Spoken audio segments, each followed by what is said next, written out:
नमस्कार मित्रांनो, तर स्वागत आहे आपलं राहुल द फूड या चॅनलमध्ये। आज आपण बनवणार आहोत टोमॅटो चटणी।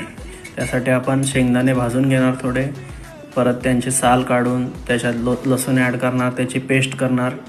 पेस्ट केल्यानंतर आपण 4 टोमॅटो घेणार, त्यांना मस्त चिरून घेणार। त्याच्यानंतर आपण एक कढई घेणार, कढईमध्ये आपण थोडं तेल घेणार आणि सगळे चिरलेले टोमॅटो आपण त्याच्यात टाकणार।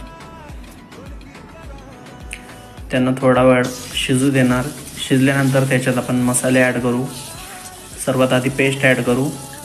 पेस्ट नंतर आपण तिखट टाकू, धना पावडर आणि मीठ चवीनुसार। त्यांना मिक्स करून त्यांना आपण थोडा वेळ झाकून देऊ, शिजू देऊ मस्त। आणि थोड्या वेळानंतर आपण झाकण काढून हे बघा, आपली टोमॅटो चटणी मस्त आहे रेडी।